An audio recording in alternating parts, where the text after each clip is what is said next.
Good morning. Welcome into Hurrdat Sports Radio, AM 590, ESPN Omaha, ESPN Tri-Cities. We're live on Twitter, Facebook, and YouTube. That's DB. I'm Ravi Lulla on the Pillar Exterior stage. What's going on? You know me, man. Just trying to make it. Just a day, just an ordinary day. The salt's throwing me, man. I know you're trying to get the electrolytes. It's throwing you? I'm just sitting here and What? I'm struggling with it. What's the matter? Well, that's too much. No, we're doing okay. That's too much. So, did your mom ever make you when you were a kid? Gargle warm salt water? Yeah, if you had like a sore throat or 100%. Something. Yeah, so I'm getting kind of like a gag reflex thing here, like reminiscing. I can appreciate that because I'm a gag reflex guy. Like I just. But usually with me, it's with smells. Sure, yeah, but I just have a very vivid memory of that kind of like the warm salt water, and it's just I want nothing to do with it. You gonna be all right? You seem very hurt right now. No, I'm okay. I'm concerned for you mostly. I care. You seem very hurt right now. You. I thought it was I Swear. No, this is one of those little R&B bands that like popped up in the 80s and 90s when everybody else was like trying to find the vibe. I can't remember who it is. It might have been Babyface. I don't know. I just the salt water, so I'm struggling. Well, I'm really so normally I'm better about El Snaggerino. Yeah, you got a little. Normally I'm better about doing my prep at home, but it's a little off kilter there. So it's all right. You gotta do what you gotta do. We're on the struggle bus. That's okay. Yeah. We'll get it. That's fine. It's totally fine. Yeah, thank you, Troy. Thank you. I haven't called him Tony yet, which is good. Very good. You were thinking of Tandoori, aren't you? No, I'm thinking of that wasn't it. Oh, Yogurt Man. Oh, okay. Isn't the Yogurt Man's name Tori? I don't know. Or the Yogurt Man's name Troy? I still don't know how I'm supposed to get from Tandoori. I told you. To Troy. Oi. Think of the oi sound. Tandoori. That's not. I want you to be proud. You saying Tandoori in like Boston? What are you doing? Oh man, that's not a real thing. Well, you know how sometimes radio folks like to make up accents, so sometimes I succumb. You go full Southie on me. If I fall victim, we will embrace it. Who's making up accents? Oh, I don't know. What's so funny? I'm just gonna come in with a stereotypical Indian accent. I don't appreciate. You're not gonna know what to do. I don't appreciate either one of you laughing this morning. I'm just sitting here and hem and haw. Nothing comes to the top of my mind. Nothing comes to the top of my mind either, except nothing compares. We've got a good show for you here today. Coming up at 8:00, we've got Brian Christopherson from Husker 24/7. 8:30, we've got Andy Kendeigh from KETV. 8:45, normally our Thursday guest, Brian Edwards, Vegas Insider. He's going to be today because he's doing a little traveling. And then coming up at 9 a.m., we've got our guy Jacob Padilla of Hurrdat Sports. How do you think old Flaky Jake is doing this morning? I think he's probably asleep still. You guys had any recent spats the last couple of days? No, just the one about Kalkbrenner versus McDermott. Yeah. But I was on his side on that one, so that's good. But that's it. That's the only. We haven't had any real. We had a little disagreement on Frankie yesterday. Really? Him and I. I don't think he can play the 3. Yeah, it's such. Are you talking about with Creighton or in general? For if he's going to go to the high major level, I don't think he can play the 3. So it's interesting because I think the whole positionless thing may give you some. It's like female makeup, or I guess it's just makeup these days, but like cover up. It's concealer. Yeah. Whomever uses it, whatever. I mean, listen, if everybody gets blemishes, DB, everybody. There's some cover up with if Kalkbrenner comes back. If Kalkbrenner comes back, you can get away with him at 3, I think. Or if you go, I don't know how interested they are, but if they go get like a rim protector, like a William Kyle or somebody that can protect the rim, then you can get away, I think, more with Fiddler at the 3. If you don't have anybody on that back end, like if they're counting on Francisco to be Frederick King to be the 5 next year, or they're trying to move Trout to the 5, like a stretch 5, I don't think you can get away with a non-athletic wing. Yeah, so defensively, I think they'll have to work around that, but I do think he's somebody that offensively fits. They definitely highly covet. Sure. So yeah. I think you figure out a way to make that work. And Frankie's interesting, right? And maybe they know something about Kalkbrenner I don't already. Yeah, well, that's typically the case. They have inside tracks. Well, but that doesn't mean right. Day's coming back or not, though. So I'm vibing with you. Like, I don't know. It makes way more sense to me if Kalkbrenner's covering you back there, because it's not like, especially last year, I thought Baylor got a lot better defensively this year. So is there a team you think that would come in the NBA and just literally make a play for a backup center? Because that's really what you're talking about. And if Kalk doesn't feel that, I mean, life's pretty good for him here. I'm just saying. No, I know. I kind of lean toward, and I don't have any inside information here. I think there's a pretty good chance he comes back. Yeah. Because maybe make a run at being a 4-for-4 guy in terms of defensive player of the year. That and tournament runs. Yeah. 5 for 5. That's right. Point. Yeah. That's right. Which, I mean, that's an untouchable record then at that point, right? Yep. Cemented. So now that would be very hard to do. Sure. Because they'll have some stuff to replace, but I think making the tournament is on the table again next year, yeah, especially if he's back. And I actually think that's at the frontal lobe of what Frankie wants to do. I think he wants to play meaningful games in March. Which I think that's a totally reasonable ask. Yeah. I do worry offensively. I don't really have any concerns. He's extremely competitive too, so it'd be interesting to see if he does wind up at Creighton, like the off-season conditioning and being with those guys and. Yeah, how much better can Jeremy Anderson make him? And he's already a gym rat. Right. But we saw Baylor Shireman totally transform his body in the offseason. Yeah. Right. But we didn't see it from SDSU to Creighton the first year. We saw it from Creighton to Creighton the second year. So I don't know if we can expect that kind of jump. Yeah, people are different from Frankie. Like, that's what I mean. I don't know. I think he could help for sure because Jeremy's incredible at what he does. But that to me is a question. Can he get his lateral quickness up a little bit? Can he get Isaac Trout's lateral quickness up a little bit after coming off the transfer from Virginia? Yeah, the portal was interesting yesterday. Yeah, St. Thomas goes in, which I think we knew was coming. Yeah. He's also I forgot he was here yesterday. Also putting his name in the draft, which I think that's an evaluation thing more than anything. Wait, I don't even know if that was public. It was. I saw it on Sauter put it out. Oh yeah, he probably talked to the same guy. Yeah. So I think for Saint, that's more of a fact-finding mission, and then try and bounce up to a Power 5 level and show he can produce at that same level or close to that he did at Northern Colorado. How about what happened at SDSU on the heels of our talks the last couple of days about what you want to do as a mid-major in terms of recruiting? Yeah, you lose Zeke.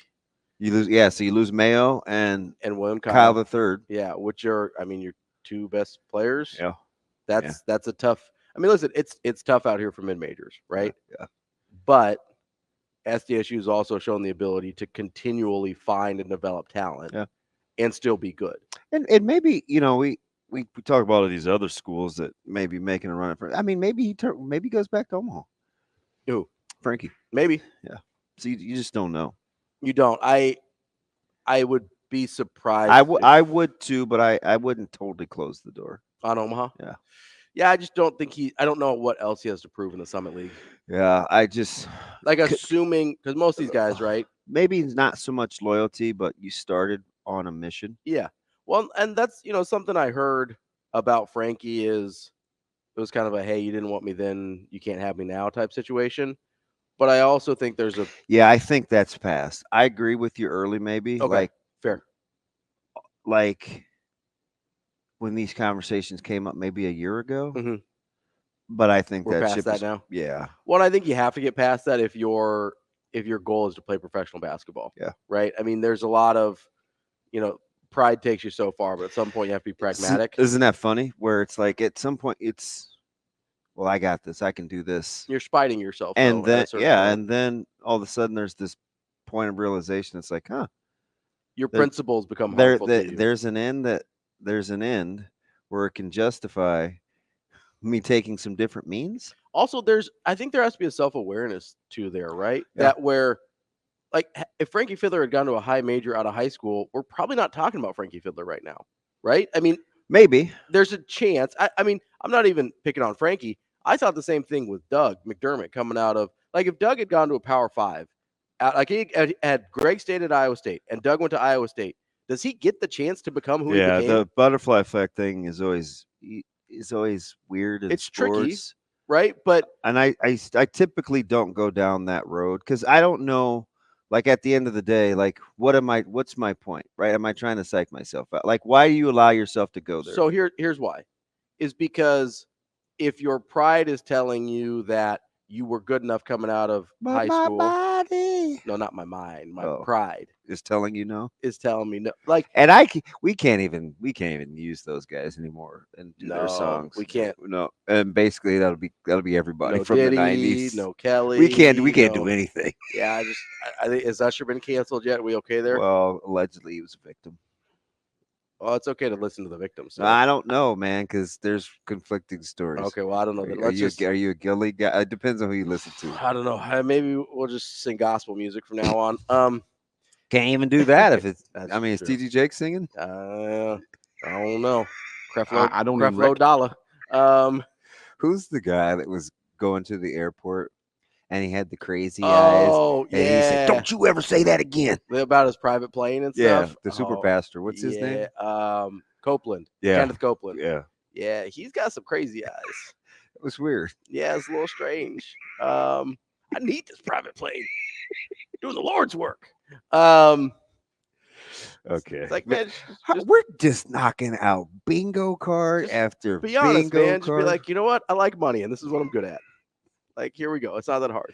Yeah. He's doing some good things. Yes, he is. No, I think there needs to be, the reason I bring up the butterfly effect of where you go type thing is because if you truly felt like you were this good coming out of high school and were passed over, that's different in terms of your pride than if you understand, hey, I developed into a high major player while at Omaha. I wasn't that coming out of Bellevue West. Yeah. So that's why it's different, right? Because I don't know that Frankie Fiddler was passed over. I think that's where he was at the time, right? Same thing with Baylor. Yeah. I don't think Baylor was necessarily passed over. That's where he was at the time. And then you develop into a different type of guy, and that's awesome. That's great for everybody. But it's hard to have that chip on your shoulder if you've got self-awareness about who you are. Mm-hmm. And I don't know that everybody has that, right? Like, Danny Woodhead's a good example of a guy that probably got passed over. That guy was good out of the gate.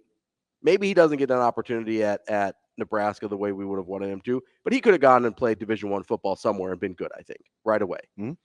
That's a guy that maybe has a chip on his shoulder for being passed over. I don't know that Frankie is in that same category. Does that make sense? Although for him, again, it's kind of weird to be getting into the mind, but for the sake of the discussion, sure, unless coming out of high school, you think you're capable of something someday, right? Sure. So yeah, that's part of it, yeah. Right? Because you seldom cap yourself at that age and thinking, well, this is about right for me. You know what I mean? So I think everybody has some of that. Sure. In them.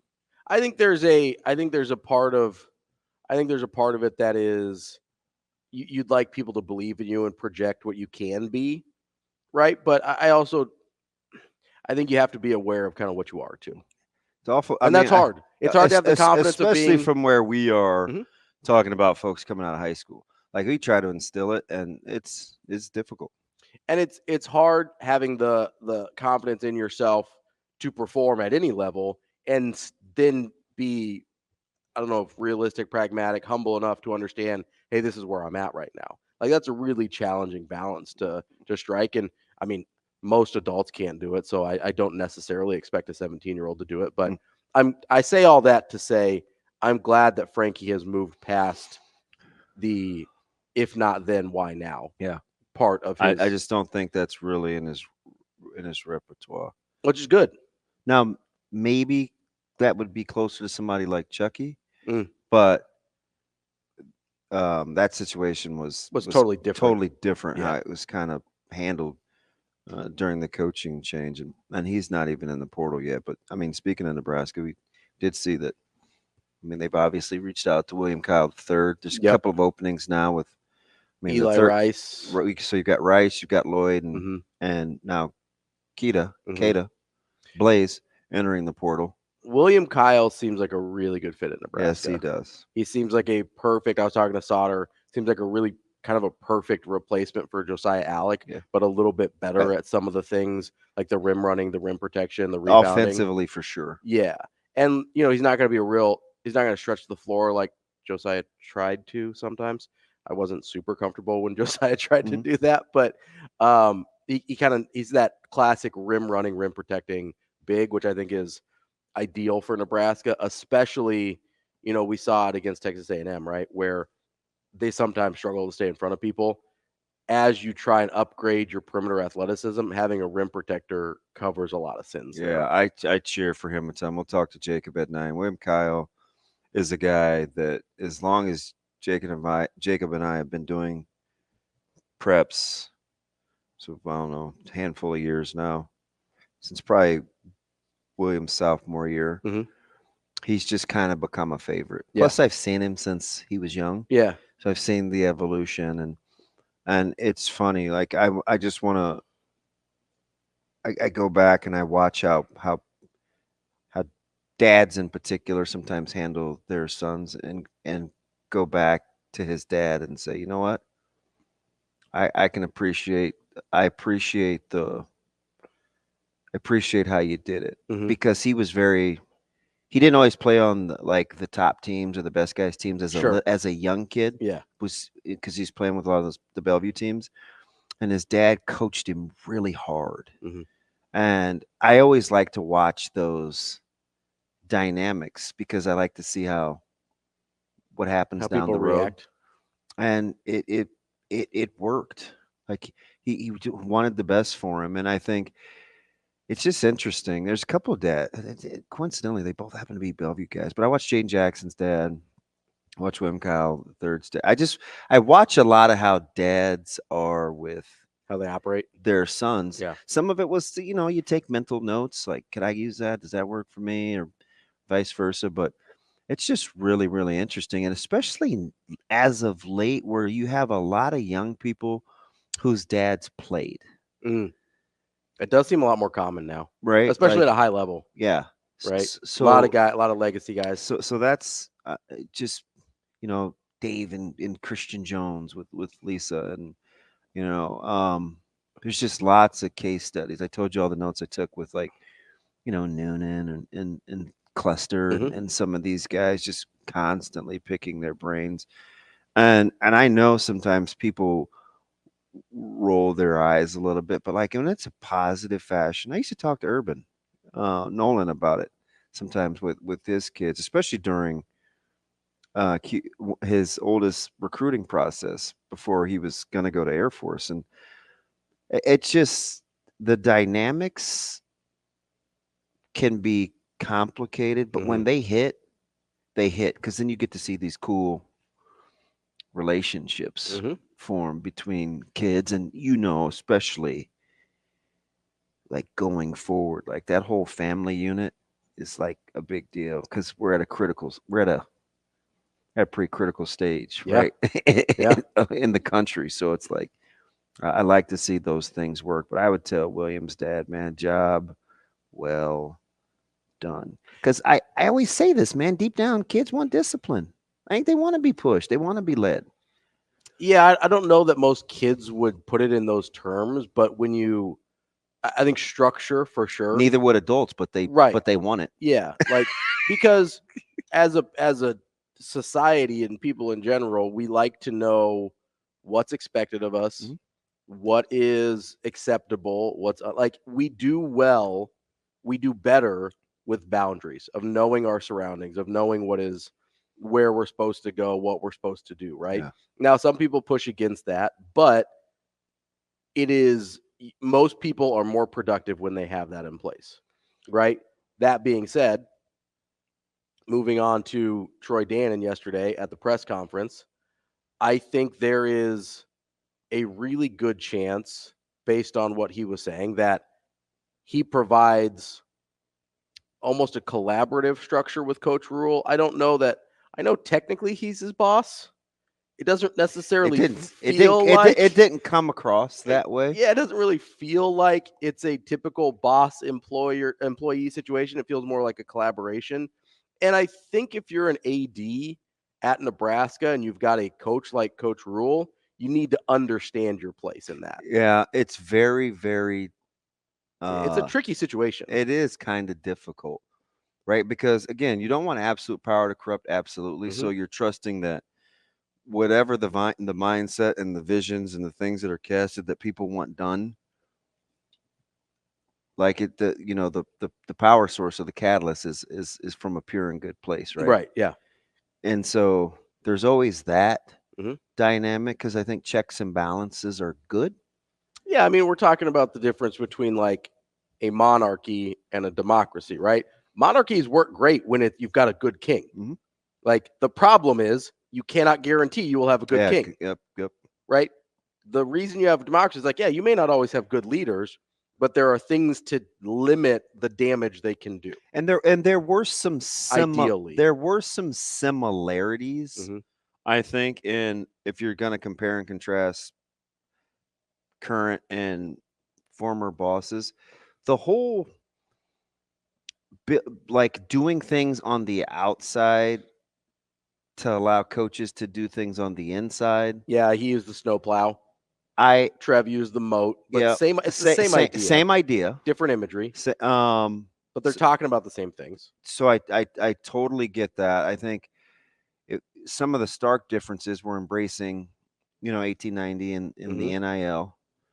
So we still don't know towards the in-house, out-of-house thing, but he said something I think that's very smart, and it's weird because we talked about this last week, and I kind of said it in passing. I'm like, so why can't we just support 1890 now? Remember that? And I was like, even if you think it's gonna change, like It hasn't yet. It's what we have now. Yeah. Like what? And I said it a couple times just because I know that's in. It happens to be 1890, so I'm using 1890. Yeah. But whatever the NIL is that's doing work for you, the actual people don't like the actual entity doesn't matter. Do that, Yeah. right? Because that ultimately is good They'll lead for the university. Yeah. And so we got that part of it, and then I also liked, and we'll get to a lot of the quotes. There was some wait and see on some things, like I don't know enough, which I liked. On a big one, there's a big topic that he said we're gonna have to dig into a little bit. But I did like the fight concept and sitting at the table. That was kind of my. I mean, Nebraska wants to put their hands up. They believe that they are something truly special, and their job is to get everybody else to believe it. We will get into more of Troy Dannon's introductory press conference as Nebraska's new AD next on Hurrdat Sports Radio. We're back here on AM 590, ESPN Omaha, ESPN Tri-Cities. It's Hurrdat Sports Radio, live on Twitter, Facebook, and YouTube. That's DB. I'm Ravi Lulla. We're on the Pillar Exterior stage. Did you still sit at the kid table? You sit at the grown-up table Thanksgiving? It just depends. Like a couple years ago, sometimes I would manage all the little grandkids and kids. So my mom wasn't stressed. Chaperone a little bit. But typically, if I'm at my mom's, I sit where she used to sit, and she sits where my dad sits. Yeah, which is kind of weird, but I think she just sits on that end of the table when she's by herself, if she's eating. Yeah. So there you go. Sometimes, but it's like my personality. Sometimes I'm uniquely equipped to be a child, and on a few occasions, I can be an adult. It's kind of a crapshoot when you have to. Yeah. No, I thought there was a lot of interesting stuff that Troy Dannon said yesterday, the yogurt man. And by the way, has anybody seen Troy Dannon and Ron Doetzler in the same room? In the same room at the same time? No, I'm serious. They're nearly identical. It's unbelievable. Yeah, like doppelganger. I think. He looks just like he looks just like Doetzler. Yeah, he really does. I almost had to take a double take. I'm like, that's my guy. You did. Oh wait, you showed me a side by side at one point. It's crazy. It is. It's a little nuts.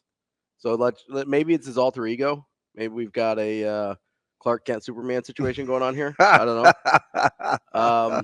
Well, we've been on the Bellevue hype train this morning. I will say, so maybe it's fitting for a Doetzler reference. Speaking of fitting, I'm not trying to be a hater. Yes, you are. Maybe a little bit. Yeah. I always love those. Those are my favorite. But I'm not trying to be a hater. I'm not trying to insert blank. Yes, most people are. I mean, I'm trying to be helpful here. Okay. It may come off as being a hater, but I'm trying to be helpful. Mr. AD Yogurt Man Troy Dannon, Yes. come see me about making sure your suits fit. Okay. Oh, here we go. I mean, listen, it was not the high collars on the suit, like the My high man's lapels. been in Lincoln like 2.5 days. I'm just saying he didn't have a nice suit in It Washington. depends. I'm just Maybe all the jet setting, he's dropped about 18 pounds. maybe just like come see your boy. It is not optional. Yeah. We can have a discussion. I'll do a free consult. I liked that the family had gear. I did. They were geared up. They were very excited about the volleyball jersey. How long were you waiting for that intro? It's not like. Did you think we were going to hear from the governor? No, I'm glad you brought that up. Why? Why is he there? It's a little weird. I mean, like I didn't look at it like that, but it's a little weird, right? So do you know what I thought of like immediately? What? Is I feel like he's been in that world. Yeah, he was the longer than he's been a governor. For sure. But I think you also have to recognize, like, hey, that's not my job anymore. That's tough. I'm just saying, for all the hand wringing we had about. Let me ask you something. Okay. That's interesting. Because at first, so you know what my response to that is? Shouldn't your governor know what your highest paid employees are doing? Sure. Okay. But no and be. And I know it's not that simple. That was just I'm just telling you, like that's like my immediate reaction. Do you want Jim Pillen involved with hiring football coaches and basketball coaches? No. So I mean, how is that different? Because I don't know if yesterday symbolizes that. No, but if you're talking about highest paid employees, right? Then I mean, the football coach and basketball coach make more than the AD. Yeah. So if we're talking about the governor knowing about the highest paid state employees, man, I think I would have some interest. Interest, yes, but there needs to be people in place to be like, hey, we appreciate you being supportive. Okay, I could see that. This isn't your job. I could see that. Like when you've got governors involved with, I mean, it seems like he was involved in the hiring process of Troy Dannon. You don't think that's right? You don't think Kim Reynolds is putting together staffs? I mean, maybe she is, but should she be? I'm kidding. Like, that's my question. That's a weird place to insert yourself. Yeah. I get his background may warrant it, but again, this goes back to the good king, bad king analogy, right? Yeah. Some governors have the expertise and background that it probably makes sense that they're talking to an AD. Yeah. But then does that set the precedence that all governors get to talk about the AD? I wasn't really, that never even crossed my mind. I just wanted it to get going. I did too. That was kind of my thing. Like, so I watched it live and then I watched it again last night to take notes on it. And when I watched it again, I'm like, this is weird. Why is he like, I get why he's there, right? But why is he talking? Why was he involved to the degree that he was? I mean, I understand if maybe you want to call him in as like, hey, we got a closer here. But it seemed like he was pretty involved in the process. Yeah. I don't know. Like, doesn't he have other stuff to do? I don't know. It struck me as really weird. And it can set a really odd precedent. I don't know. Would you have wanted Governor Ricketts to be involved there? Because he doesn't have the background that Pillen does. Right? No, so maybe that's more to my point than not. Is because of the familiarity. He's done the previous stuff longer than he was in politics. But once you get into politics, I know. And especially so that's not where I thought you were going. I thought you were going to wonder why Kvorik talked so long. Because I just kind of I'm just trying to go back to, and I don't remember them all. I don't either. Super well. But like, hey, here's your new AD. Like, yeah. But now you brought the Pillen thing is interesting because I didn't really. I think I probably like him, and I'm going to say more than most, but I think locally because I think I do think he wants what's best for. Like, I don't know that he's been a problem in terms of the university. Yeah. Like, I think now we'll see what happens when it comes to cuts and a couple of these bills. Yeah, and I don't know spending, right? But it's early. But I didn't really have a problem with his. It seemed like his role in the Trev thing would have been on the side of keeping Trev and all that kind of stuff. It seemed like. Well, let me ask you something. if you're okay with the call to action, then you have to be okay with yesterday. That's the way that I look at it, because he got the ball rolling with both. There's a difference between saying, "Hey guys, you were elected to do this job. I need you to do that job." Yeah. Versus saying, "Hey, let me get on the phone with Dr. Gold here to see if we can get this thing done." That's different to me. Okay. That's where I make the distinction. If he had, me not so much, because I don't. if I want results like that, I'm not sure I'm gonna get in the. I'm gonna pick and choose my spots. I think you have to, though, with a position of that, with that type of position, with that visibility, with the concerns that were already existing about educational positions and university positions being Do you know what I think to myself? What's that? I'll take all the help we can get. Sure. That's kind of how I look at it. But it. Support and influence are different. Understood. Right? Yeah, because you don't want to politicize it. Right. Yeah. And that's already a concern with the Board of Regents, right? Mm-hmm. So support, 100%. Let's get support in there. But influence is different. Now, here's the problem, is some people won't give their support unless they have influence. Oh, typically, unfortunately, I found that out the hard way yesterday. But yeah, man, it's funny you bring that up. I completely agree with you. Yeah. Most people, if they want to support you, want to have a say. Yep. And that's not real support. Yep. It's not. Real support is, hey, maybe I've got these ideas, but I trust you. Yep. Like real support is what we saw Troy Dannon give for Matt Rule yesterday. Definitely hit home yesterday. I agree. Right. And I think it's going to be great for the game. Yep. Troy Dannon was like, hey, part of the reason I'm here is because of Matt Rule. Yeah. Part of my job. Sometimes you think people that support you are just supporting you to support you. And then at the end of the day, you realize no, they wanted to say. They want some control. They want influence. They want some influence. They want some say. Yeah, which is 100%. Kind of where I. But I didn't. Is that where you landed the plane yesterday? With Pillen, maybe not with Dannon. With Dannon, I go, that guy's the guy that's there to support Matt Rule, and that he even says, "Hey, Coach, you tell me what the obstacles are. I'll get them out of the way. I'm not going to decide what they are. You tell me what's the problem." That even as a football guy, like doing those, like looking into it, that I think he wants all the sports. He strikes me as an all sports kind of guy. Yeah, rising tide. I think that's 100% true. We will continue. Jesse, stay on the line here. We will get your thoughts on William Kyle next on Hurrdat Sports Radio. Wrapping up hour number 1 here on Hurrdat Sports Radio, AM 590, ESPN Omaha, ESPN Tri-Cities. We're live on Twitter, Facebook, and YouTube from the Pillar Exterior stage. That's DB. I'm Ravi Lulla. A lot of stuff, interesting stuff there from Troy Dannon yesterday at his introductory press conference as Nebraska's new AD. Talked a lot about advocating for not just the University of Nebraska, but the student athletes as well. He said something early in his statement, and I think you know how my mind works a little bit, so I'm guessing you have an idea where I'm going with this, but we'll give it a shot here. One of the first things he said was, everyone in this athletic department is here for the good of the student athletes, not for the good of themselves. Mm-hmm. What do you think I took away from that? You thought he was talking about Trev. I did, in fact, think he was taking you know what was funny, though, is Trev said the same thing. Yeah, but actions and words.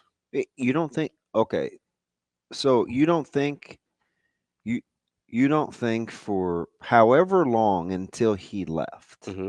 you don't think Trev was for the good of the student athletes? I think a lot of the stuff he did was for the good of his student athletes. I think this is the part that I struggle with. Hold on. No, wait, you asked me the question, right? Yeah. All right, so just let me finish this. All right.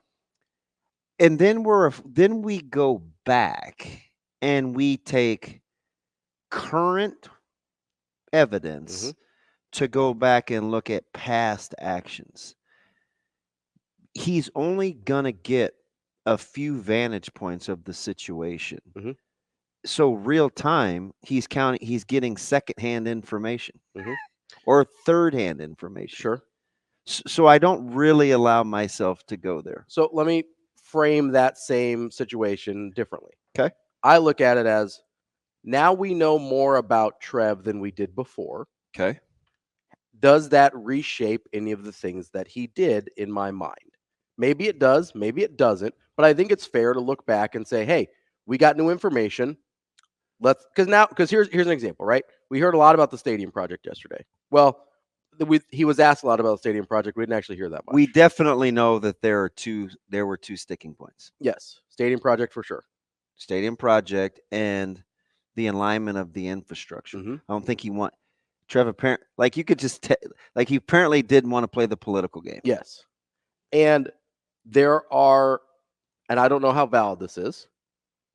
I have heard from people that usually know these types of things that there was a ton of contention over Trev's plans for the stadium project, and that a lot of people viewed it more as a vanity project for Trev to say, look what I got done, as opposed to something that, like, don't get me wrong, the stadium needs updated, right? Like I don't think anybody's arguing with that. But this specific plan, this $500 million plan that Trev put out there, a lot of people believed that it was a vanity project. And then you hear something like this and it says, okay, are there updates needed to the stadium? Absolutely. And that's what Troy said. 100% I could see we put two and two together. That's very Is that fair? Super plausible, super legit, which is significant. See, words matter and they're important. So, like, the first thing you said elicited the first response. Yeah. The second thing that you said, which was pretty well thought out. Yeah. I'm like, yeah, because I kind of agree with you. Because as I kind of look at this whole thing, and the last couple of days, when Trev was here, and he was in Omaha, and he was with Christopherson, kind of just looking at all. Remember, I told the story like they were kind of just looking at all the things that have been built and the growth of the campus, and went by Talent that went by the ballpark and the athletic facility, and it got me thinking yesterday. And I knew he was a visionary, and I said this before a couple weeks ago. He likes projects. He likes casting visions, right? And so maybe for him, his stamp on he wanted to make his mark. His legacy was through the stadium project. Yeah, he wanted to make his mark. So I'll more than entertain that. Yeah. But let's not act. What I didn't want to do is say, you know what, like the stadium project wouldn't have been good ultimately for everybody. The price tag was exorbitant. I think there's a version of the stadium project that is good. So what were we? So this is why I give pushback. Yeah, because it's not even. There's a fine line between, because somebody said this yesterday about the Dodgers. Was it Derry? Somebody said, well, you sound like a Dodger defender. And I'm like, it doesn't even have anything to do with the Dodgers. Like, when we were talking about Shohei. Yeah. I didn't even bring up the Dodgers. What I like to do is I'm not just going to be like, oh, okay, yeah. What I'd like to do is, well, it could be this, it could be this. Let me think about this. And then arrive at what I think it is. So I ask for people to do that too, because I want you to be like, don't be a sheep. Don't be a sheep. Because in one vein, we say, oh, can't trust the media. Can't trust the media. They'll tell us anything. And then the minute we pump something out, like we take this like word is bond. Yeah. So it's also very funny who we consider the media and not the media. So that's a different story for a different day. So where I'm going with this is, but I don't want to act like it wasn't about student athletes, because it 100% was. Sure. And the other thing is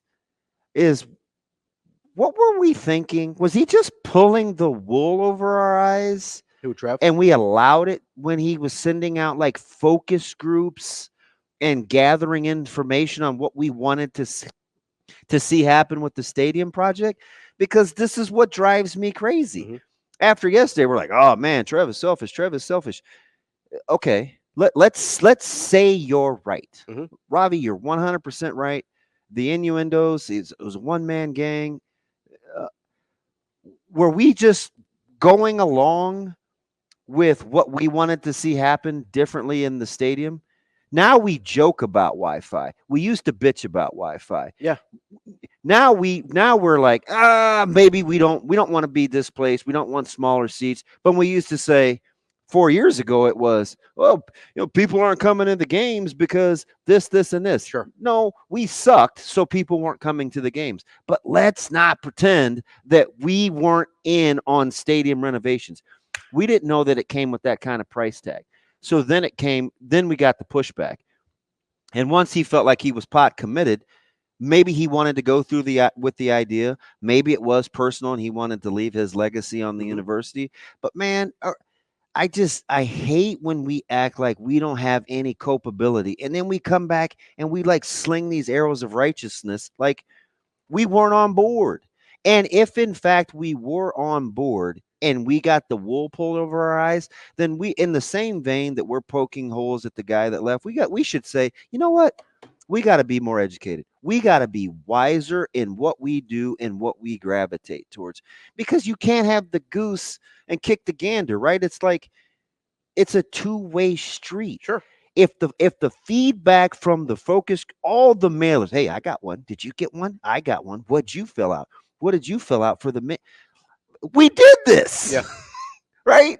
But we conveniently forget that this happened. And then we say, man, listen, I didn't know this thing was going to be a $450 million price tag. It's probably going to go north of that when they get ready to do this thing. Like, this is a bit too much. Yeah. This is a bit too much.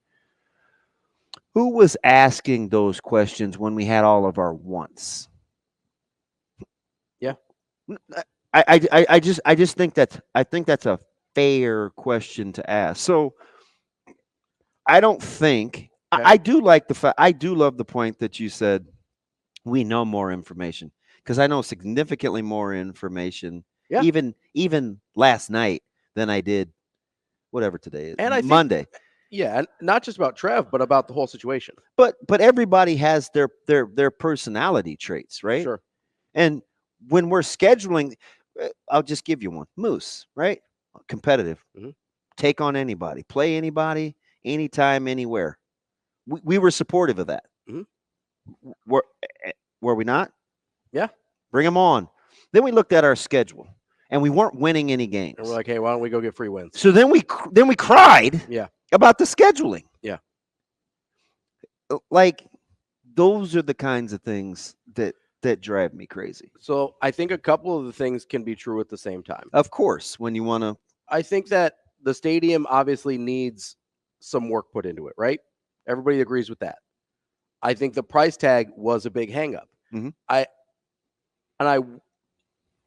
What I've sort of landed on through some reporting's the wrong word, but looking into it and some sort of just logical deductions here is, it seems like there is a different version of a stadium project that has a much more palatable price tag, that would have been less of a vanity project than the one Trev pitch. Yeah, we're afforded that luxury in the grand scheme of things, because we know more information now. But it's clear that the lack of functioning capacities behind the scenes and the stadium project were the two sticking issues. I also don't know that we knew at the time that there was that much contention over the stadium project. Because I know from my standpoint, I thought, well, if everybody's on board, I guess this is what's necessary. And maybe that's on me for not digging into it more at the time, but now we know more. So we think a little different. Which is why I think the governor was there. It's aligned. We're halfway through the show here on AM 590 ESPN Omaha, ESPN Tri-Cities. I believe we are back and alive in the stream once again on Twitter, Facebook, and YouTube. We appreciate the natives were restless. Listen, I take it as a compliment. I don't know that I want to be on their bad side of things, because that could get a little hairy. No, but I appreciate their commitment to the show and them sticking through here. Oh, come on, Shane. And we're committed to the Omaha Supernovas. They play tomorrow night, Thursday, and at the CHI Health Center, 7 p.m. First serve. Go to supernovas.com for ticket information, schedule, merch, whatever else you need to know about the Omaha Supernovas. But go ahead and go get those tickets at supernovas.com. Listen, we talked to Coach Kuhn yesterday. Let's start working towards that sellout. All right, guys, let's see what we can do. Joining us now on the hotline is Andy Kendeigh of KETV. Andy, what's going on? Hi, boys. My voice is really bad this morning, so I'm doing my best. I'm struggling through. AK, who were you yelling at? Because I know you're not. It's not just normal conversation that's got you like that. Who's in the doghouse? Is Tyler not doing right again, or what? I'm gonna say certainly not my kids. I haven't seen them in about 3 weeks. So, you guys are going through that stretch, man. I feel bad for you. They call it March Madness for a reason. So this morning, let me give you a little briefing. So Ben Smith, our photographer Ben Smith, who was with me last week in Memphis, had 2 days to do his laundry. Now he's on the road, taking the same exact flight that we took last week to Detroit, except this time there's no connection with Matt Satilli. So they're actually just landing in Detroit this morning. So they're going to cover the Jays. And then Lauren Michelson, after coming back from Corvallis, she had a day to figure it out, and she's actually moving apartments during this stretch. So adding that to the mix. She's getting in a car with one of our newest employees, Eddie Messel, who is now going to take over as our weekend morning news anchor, but also has a sports background from his days in Lincoln. So Eddie and Lauren are headed up to Sioux Falls this morning to cover the Omaha hockey team in their first trip to the NCAA hockey tournament in a few years. So they're going to be up there, and I get to anchor the desk. So I may just hold up a sign saying, guys, take it away. So so let me ask you something, AK. You're trying to settle in, and listen, Omaha's doing their thing in hockey. Our boss is arguably the biggest hockey fan maybe in the city, and I know he'll probably, he's not much of a fighter, but probably fight some guys over that title. You've got what's going on with Creighton that you just gave the rundown and the reference of what's going on. How do you know what you need to kind of gravitate towards if it's not something obvious, dare I say, like football? Well, it's interesting too, DB, because how is this spring compared to every other spring that you've been a part of? A lot more volatile. Yeah, it's a lot going on. There's so much stuff going on. And normally this is spring football. We are in high spring football. We're breaking down the two deep and talking depth charts and who's going to be the first 3 wide receivers to line up on the first Saturday of the season. Instead, we're trying to prioritize what goes first, what goes second, what gets the best, the most shine on each particular day. The way I look at it normally is the closer to game day you are, the more shine you get. But that's also dependent on what kind of access we get. So, hockey has been a couple of years since we've been up there. So it's kind of more of an unknown quantity. Like, I'm not sure what Lauren's going to try and Eddie's going to track down today, but I'm confident they're going to get some good material out in Sioux Falls. And the thing about hockey too, is there are far fewer media people who cover hockey than hoops. Basketball, especially when you get to that second weekend, it is every man and woman for himself, because there's a lot of media. There's a lot. You guys saw it in Omaha this last week. Just multiply it by 2 or 3. So, I'm gonna say this, AK, and give a shout out to McCarville, Brandon, and all the folks that got CHI ready with the media. The press there, you guys have some horror stories, whether it was in Memphis or Pittsburgh. Like, we take how the media is treated and handled in this state for granted, but you can assure it's not like this everywhere else, is it? No question about it. And it's unbelievable. It really is. And we were talking about it in Memphis too. The Memphis setup, they were set up in where the Grizzlies play their games, and their practice facility is connected. And we were set up in where the practice facility is. So it was kind of it was a journey to get down to the access areas, which is locker room, floor, that type of thing. The setup that Omaha has for an NCAA tournament is as good, if not the best in the country. And the people they have running it is the best in the country. And I'm not just saying that because I live here in Omaha. I'm saying that because I've been all around the country covering these things. Yep. And this year was an interesting year too, because remember Rob Anderson, who normally was at home base at Omaha, he traveled with Creighton. So Glenn Sisk had to take over and their crew. And Glenn, it was like they didn't miss a beat. So props to that group. And we all know what a great job Rob does with Creighton and athletics. And it was from what I heard from people who, our Des Moines people were in Omaha, they raved about the setup in Omaha.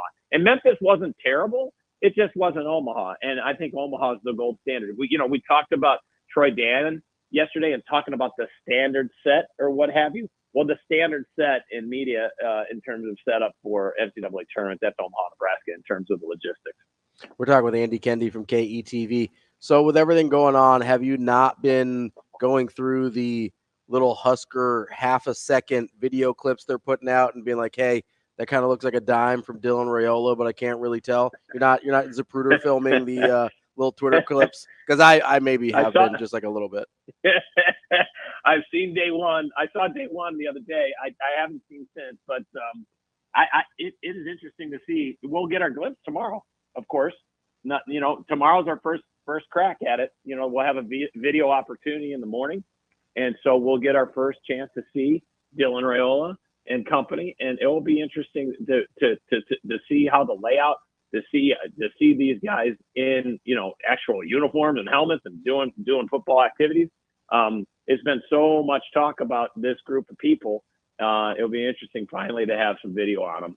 Fun, or are you nervous? And you're not really approaching this from a fan as much as you're doing stories, but seems to be as many answers as questions, or whichever one you want to put first with this version of Nebraska football. Is that exciting?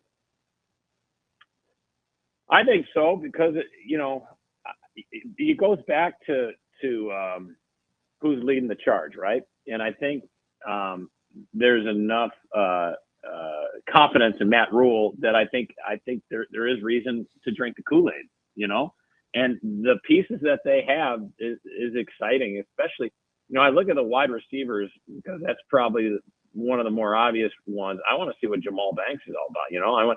He's a big guy. I want to see him. Yeah, a lot of buzz, isn't there? Yeah, and I want to see what Isaiah Nair looks like, and see what the rest of the receiving core looks like. Because and obviously you got to see the quarterbacks throw the ball. You watching Raiola on tape versus watching Raiola in person is two different things. I can't wait to see with my own eyes tomorrow. And I think that you can't help but be excited about this team because they were so close last year, and you get the sense that this year could be a pivot point in the program. Now that they've figured out who their new athletic director is, I think we're headed in the right direction now after a couple weeks of uncertainty and head scratching. That's Andy Kendeigh from KETV. Andy, we appreciate your time as always. Rest up that voice and maybe go say hi to your kids. Yeah, no, the kids are at school. I'm gonna take a lozenge and drink some tea. There you go. There you go. Get that voice taken care of. We'll talk to you again soon. All right. Thanks, AK. That's Andy Kendeigh from KETV. That's it's a busy month. I know our people are running all over the place. It's been empty up at the office a little bit. Just me hanging out by myself. Just there's nobody to talk to. I'm like, well, maybe I'll go work from home and hang out with my dogs. I'm pretty stretched, right? Yeah. How about him just low key? You have a day and a half to do your laundry before you got bounced. Would you be stressed? So you get a lot of laundry done in a day and a half. Fudge, man. Depends on how many people you got to do it for. Yeah, I was about to say. I mean, for me, a day and a half's plenty. But yeah, hold it now. Coming up next, we got Brian Edwards, our Vegas insider. See if we can make a little money here on Hurrdat Sports Radio. We're wrapping up hour number 2 here on Hurrdat Sports Radio, AM 590, ESPN Omaha, ESPN Tri-Cities, live on Twitter, Facebook, and YouTube. That's DB. I'm Ravi Lulla at the Pillar Exterior stage, and we are joined by our guy, Brian Edwards, our Vegas insider, MajorWager.com. B, what's going on, man? It looks like he'll be here in a second. Okay, cool. Well, Shane, I don't know if you know this, but see, Andy's still on our call screen. And I don't know if you meant the little guy from Toy Story, but that is not. Is that his name? Yeah, well, I guess it was Andy, right? He writes it on his shoes or whatever. Andy. But as we await the arrival of one Brian Edwards. Did you see who he has a future on at 40-1? Oh, I did. I saw a little nugget there. Were you the chicken? I think they're bringing hot and spicy ones back. Shane, are they bringing hot and spicy nuggets back? Oh, that'd be nice. I'm not really a spicy nugget guy. I just like the regular nuggets. Aren't you a guy that eats boneless wings too? Yeah, 100%. Brian might be having internet troubles, so we're still trying to get him. Okay, well that's fine. Yeah, 40-1. Creighton is 40-1. I think that's from before. I think that was an earlier season play. Might be nice. That'd be nice ticket to have. It wouldn't be terrible. They're in pretty good shape at this point. Are you? So I know you rev high, so this is super relative. Sure. How nervous are you? Always nervous. I know. Always. I know. Nelly, right? But you broke down the Oregon matchup, and I didn't love it, but I understood it. And you're right. What you typed was about the first 4 minutes of that game. Yeah, they just couldn't make a shot. Yeah. Everything. And I said the one thing that's not in that write-up mm-hmm. was Oregon's confidence. Yeah. And that worked. Cousinard, Dante, they had incredible games. Although, I don't know. What? Dante's game was okay. I mean, he ended up with incredible numbers. The numbers were good. I mean, Kalkbrenner got a lot of what he wanted against Dante.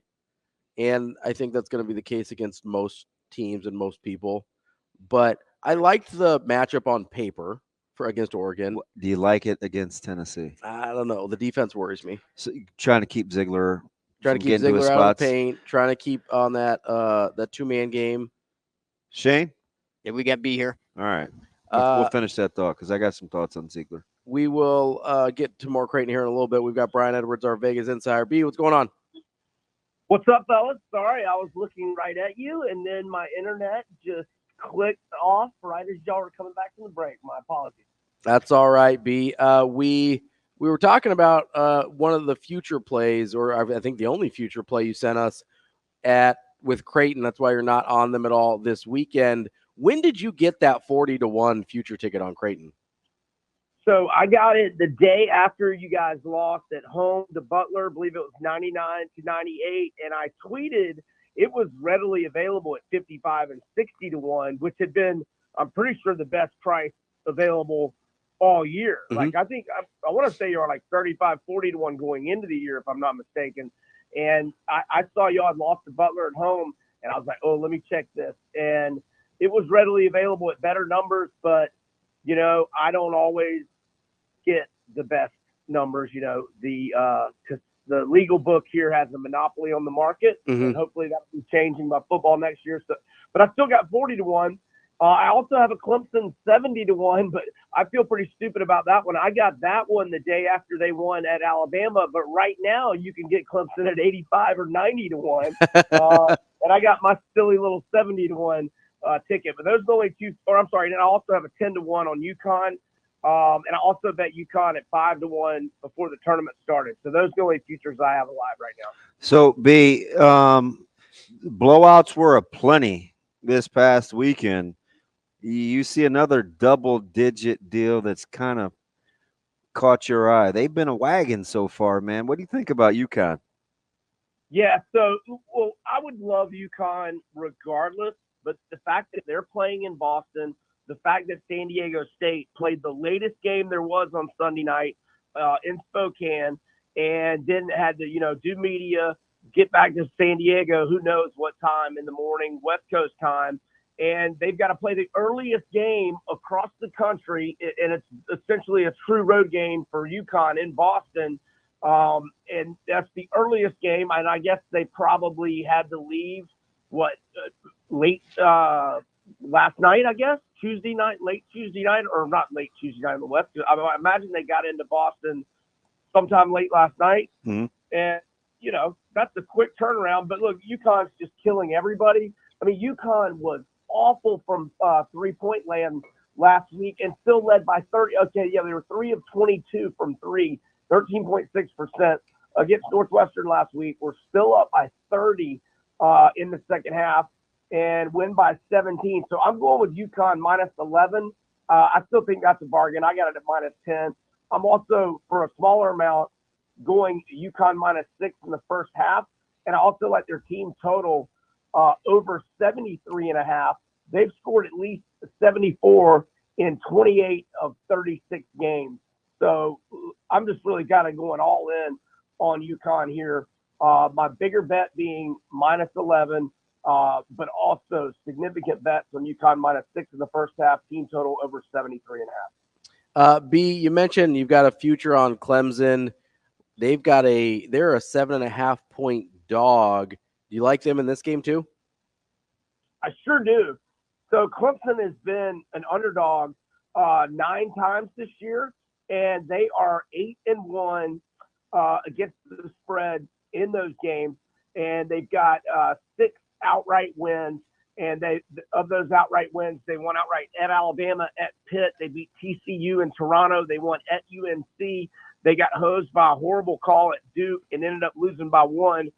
Thought they should have won that one and covered as a dog in a 2-point loss at Memphis. And the impressive thing about Clemson last week was in 80 minutes of play, they trailed outright for only 30 seconds. And their best player, P.J. Hall, who averages 18.8 points, 6.8 rebounds, 1.6 block shots per game, because of foul trouble, he was limited to 19 minutes apiece in each game. So he only played 38 combined minutes, and yet they were dominant against New Mexico and Baylor. They led by double digits most of the second half against Baylor.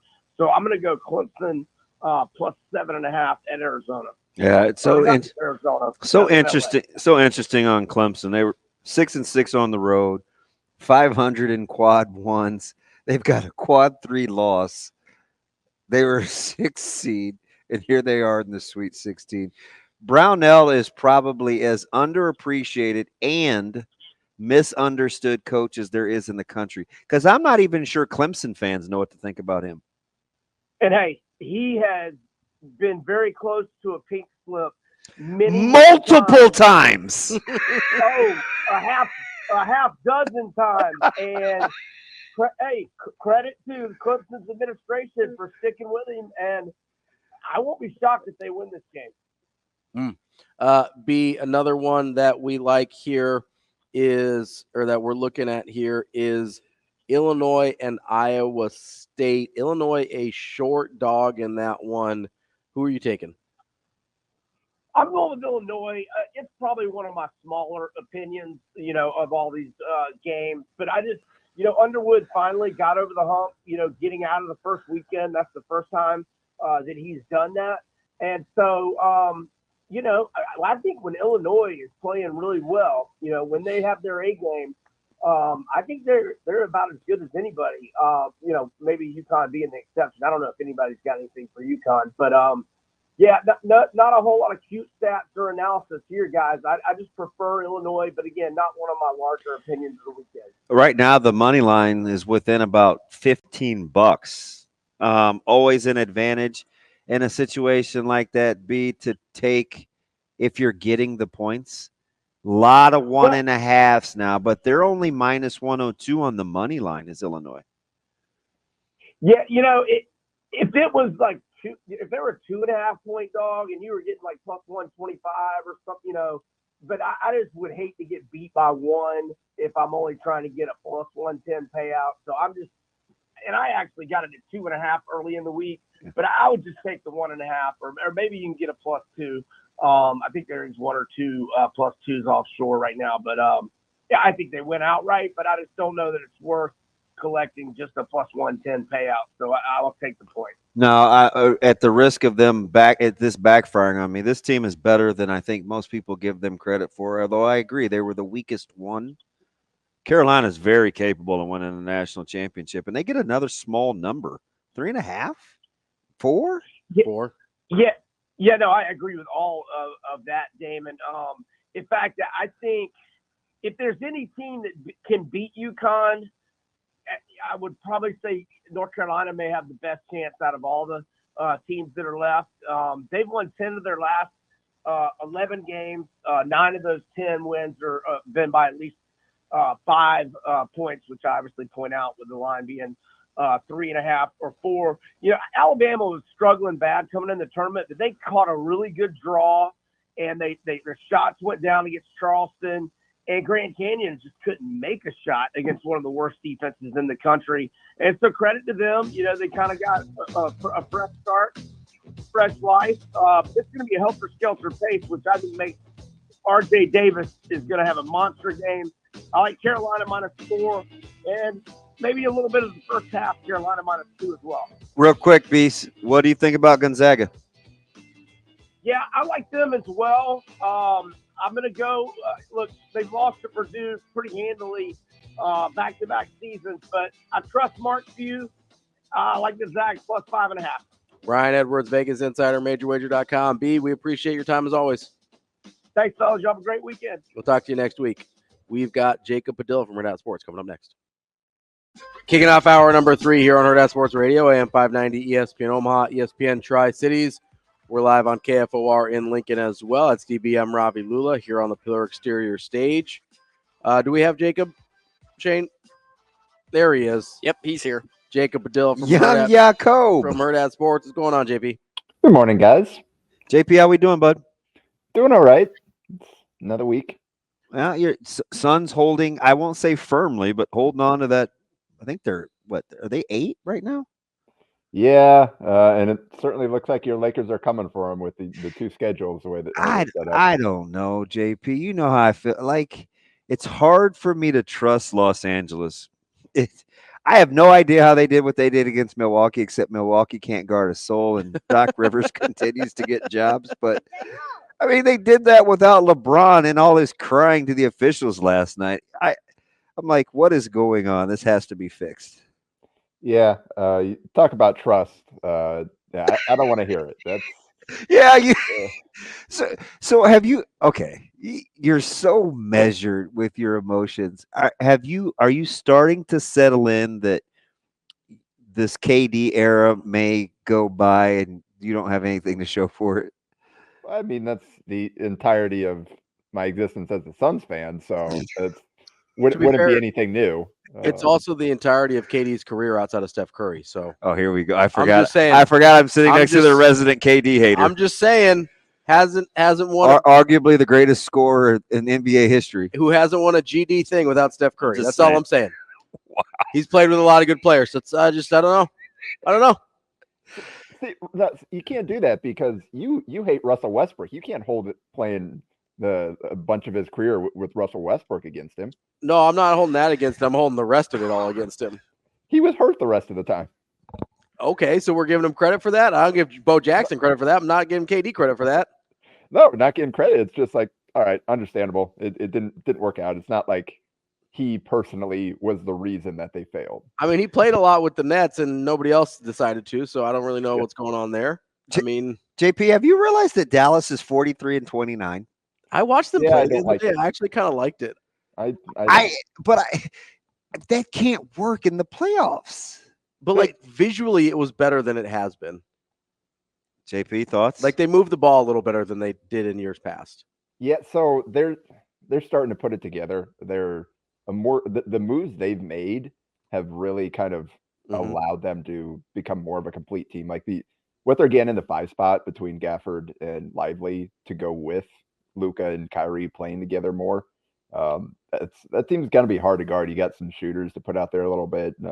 Josh Green gives you some of the toughness, athleticism, defense type of things. So I mean, I still like top end talent level compared to some of the others in the West. Like I don't think they're going to come out of the West or anything like that, but they're coming together just as a complete team and tough to deal with just because of some of the moves they've made and how they worked out. I low-key kind of like PJ Washington too. Well, he's got a good role. It depends on if he accepts his role. Yes. Yeah. He's like fire, right? Like as long as he's in the fireplace, he's pretty good. You get him out in the forest, he can torch the whole thing. Yeah, he's a tough one because like he's capable of doing quite a bit at that spot, but he's not great at anything. So, like you said, it's kind of all right. How does he settle into the role, and what things does he kind of give you consistently? He does give them more options at that spot, just as a guy that can defend a little differently, kind of the tweener size there, can defend a couple of spots. He can run a little bit of offense through him. He can go get a couple of rebounds. So he definitely. I don't know that he's like a super floor raiser, but again, it just helps them round out that rotation for them, and with something they didn't really have before. JP, before we get to Creighton and Nebraska, I want to talk a little bit about local guys that are portaling and all and you know these high school guys almost as well as anybody, and a lot of rumors, a lot of innuendos, who's going where, who's playing what. Let's just stick with what we know. Only 2 guys are in the portal, that we know from Bellevue, regardless of what's out there. Go ahead. Well, we're not firing any more coaches, are we? While we're here. Wow. Greg Gard still has a job that we know of. As far as we know. JP, I cleaned that up. As far as we know, still has a job. I cleaned that up. Yeah, I almost texted you guys because I listen to podcasts. So I don't necessarily listen live. Got versus getting got to me. Yeah. I almost texted you guys about it. I was like, wait a second, did I miss something over the weekend? Was I like just my head buried in the sand? Yeah, I had to go ahead and eat that one. I held off and listened to the next segment though, so we're good. Just want to make sure because that could impact somebody, some other guys entering the portal. So as long as all the coaches are intact, let's go ahead. Wow, and you know what? It wouldn't be a Padilla segment if he didn't get in a shot. He's gotten into now. I feel like you guys expect at this point, so I got to come ready. That's true. Why disappoint, Jacob? I mean, why disappoint? But William Kyle III, obviously, and because we did so much together with NEB preps, like it just seemed like, I'm a huge fan, and obviously, of the way that Frankie attacked basketball when he was at Bellevue West. These guys have been fun to watch. How much? Because I know you'll be honest. How much of this evolution in their game do you feel like you saw coming relative to where they are right now? It's a good question. I think they've certainly hit the high end of what I thought was possible for them at this point. All those two, and then St. Thomas, obviously, in the portal as well. He's going to be interesting. We'll get to him. Yeah. I think guys that I think it's kind of shows the importance of fit and the journey, where you see a lot of discussion where these guys that end up transferring up later in their careers, and people talk about like Nebraska, Creighton missed them out of high school and all that, and I just think kind of the journey, like Baylor Shireman, we've talked about this before. Baylor Shireman doesn't become the player he is, I don't think, without taking the path that he did. Just with what he was able to do at South Dakota State, the way he was able to develop his game, have the freedom early on, go against the level of competition he did to kind of figure out, all right, who he is as a player at the college level. Then he made that leap to Creighton, and fortunately for him, he had the extra year to spend that second year to really kind of took that first year as an adjustment period. It was kind of more of a high level role player in the first year. Now this year he's an All-American. So I think that's probably true for some of these guys too. Like William Kyle, we know late bloomer in high school, and I mean he was a D2 guy even into his senior year, and then or through his 17U summer, and then obviously we started seeing some D1s come as well, just kind of take liking the physical tools and the potential upside there, even if he was a little undersized, but he surprised them early. Like South Dakota State did not expect him to play as much as he did as his freshman year, but he plays so hard. Yeah, and he's clearly put in work in the weight room there. Like just seeing him last weekend here in Omaha, like the physical development to kind of offset some of. He was maybe like 200 pounds coming out of high school. And now, like, he's solid. He can hold his own. He's fine playing the 5 and will be kind of wherever he ends up. Obviously, still a little undersized, but that in modern college basketball, like that works. There are rules for guys like that as long as you can play. And so it's I think kind of Frankie's another example of where he was allowed so much freedom early in his career that he was able to kind of figure out what works, what doesn't, and really focus on kind of developing certain areas of his game. And I think that we saw he had a lot of success early, and then that sophomore year was a bit of a step back. Like he didn't quite explode the way a lot of people were thinking, where, oh yeah, he's going to be gone high major after this year, all that type of stuff. And then he came back this junior year, and obviously with the new coaching staff and settled in, kind of figured things out, and he just exploded in Summit League play. And so I think the journey is really important for a lot of these guys. They found good fits for them to develop and to earn this opportunity now to where they can go challenge themselves somewhere else. So as we're kind of watching this unfold, and I'll let you and Ravi get to Saint and some of these guys here in a second, but the more you watch this, and you coach summer, and I've seen these guys since probably 8-9 years old, Have you ever been more convinced now than ever that we undersell like want to or competitiveness? Because both aforementioned guys, kind of the key to what they're doing is they just didn't ever want to take a back seat to anybody. Like, we're talking about extremely competitive people. Even Saint, who had to take a little bit of time off to kind of figure it out. It was his competitiveness to want to get back into doing what he's doing after some setbacks that I know you can't measure it, but you know what it is when you see it, when you watch guys on the floor, right? One of the reasons why I like Alec Noonan, right? He was a steal, right? Because he's always going to compete, right? Though, like, I just think we undersell it, JP.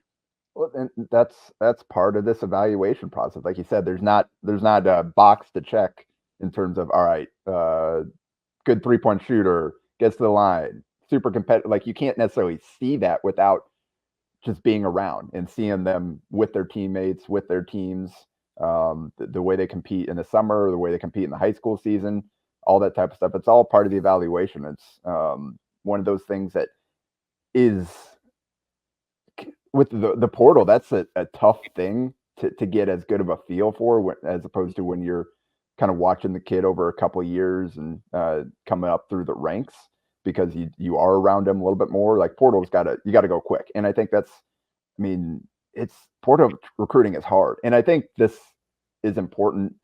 I hope that these guys that are looking to kind of move on and find a new program, I hope it goes well for them. Like, fit is really important. And that's, I think, transition to the Saint conversation. Like, he found a really good fit for him to allow him to kind of become the player he was this year. Obviously, it didn't quite work out at Loyola for a couple reasons there. Mm-hmm.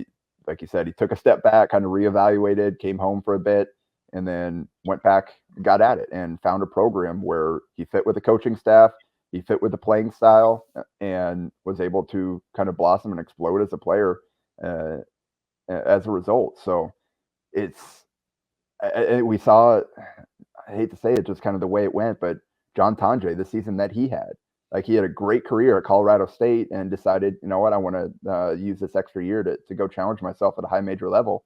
And it just didn't work out at Missouri. Obviously, injuries were part of that. I just saw him yesterday, by the way.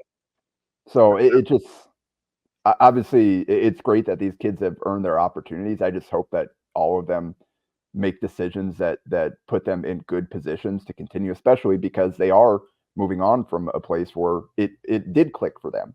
So fit is everything in college basketball, and I hope these guys find good fits. Big Tonje guy. Jacob, let's talk about Saint here for a minute, because we were talking about fit. What type of situation do you think is a good fit for St. Thomas? Because, you look at a guy who puts up 20, 10, and 4 at any level of Division I, and you probably say, hey, anybody would want to take that guy. But I agree with you that fit's going to be really important. Where do you, not necessarily a school, but what types of situations do you see being a fit for him? Have you seen him real quick recently, JP? He is so long. Mm-hmm. He's way taller than I ever remember him being. And he was a long guy. Like, he's actually grown, I think. I don't know if his plate's full 6'7" at least. Man, his length is unreal. Yeah, I helped coach him that 16U summer when he was like 6'4", and he just continued to stretch out since then. I hadn't seen. I'm actually going. I want to dive into kind of his season, his tape here. Probably try to do the same thing for William Kyle's. We kind of continue through this process here, just to kind of see what really clicked for them and what they did well, and kind of like I did with Frankie midseason and some of these other guys, just kind of put a spotlight on the growth and what these guys have done. So I haven't quite. I can't say I watched a ton of Northern Colorado games this year, but I know. I think just knowing Saint, like the coaching staff and the connection there is going to be important for him, and a coach that connects with them and understands his game and how to put him in a good position. I think that will be as important as anything style wise and all that. But he is a guy that really good rebounder. He crashes the offensive glass hard. You talked about that size, and he can pass. He can play through him. So it's a school that I'll be curious to see kind of and obviously he's going through the draft process as well. I think that'll be interesting, kind of just what comes out of that, what kind of feedback he gets there. I do think he'll end up staying in college. Why not take a shot, kind of see what the feedback is, because you get multiple chances at it if you want it. But yeah, he's a guy that you can run offense through. So I think a team that you got shooters around him that he can find, shooters, cutters, a guy that can play through kind of the mid post and the low post and step out and shoot a little bit. So he's a versatile piece that could probably fit a few different, I guess, systems. I mean, what you're describing sounds a lot like a good fit for hometown Creighton. A little bit. They're losing a guy in Baylor who does a lot of those things. Obviously, Saint not the level of shooter that Baylor is, but good positional rebounder. Once upon a time he was too, though. You can play through him a little bit in terms of he's a good passer, probably not the maybe not the same level of passer as Baylor, but it sounds like, just as you're describing it, checks a lot of the same boxes that they may look for out of a three. Jacob, Ravi wants Creighton to get everybody. I do want Creighton to get everybody, and I've always loved St. Thomas. Jacob knows this about me. Yeah. Yes. Newer North guy, so of course he does. And he's and outside of Jacob O'Rourke, he's got one of the best smiles in all of high school Reunite my sports. guy Jason Green and St. Thomas. Let's do this. The good news is I think Creighton's done a really good job of due diligence with local guys, whether it's portal, coming out of high school. So I think they've done a great job of evaluating fits and deciding whether or not a guy would be a good fit for them, and then pushing hard for it if they do. They're not just throwing out offers just because, it's a local guy, we just put a name in the ring, but not actually recruit the guy. Like they're gonna look hard and decide ultimately. I mean, they're going through that process right now with Frankie. Met up with him a couple of times, had him in down on campus a couple of times just to kind of have those conversations and see kind of what the potential fit might be. So yeah, I would assume Creighton will evaluate and decide whether he's a fit. It's kind of similar to Frankie a little bit. He's kind of probably a tweener positionally between that 3-4. That would be kind of the one concern is like, all right, does he just positionally and ability to defend and that type of stuff, like how does he compare to the guys they've already got coming in, as opposed to more of a true like bouncy athlete on the wing type of deal, especially where Creighton's in a tough spot right now is just not 100% sure what they're going to need next year because they've got some decisions hanging out there. You're going to have to replace Baylor. That's the one thing that for sure. And then beyond that, it's up in the air. And obviously you've already got the young kids coming in that you feel pretty good about. And I think we'll see Larry Johnson, Jackson McAndrew play right away.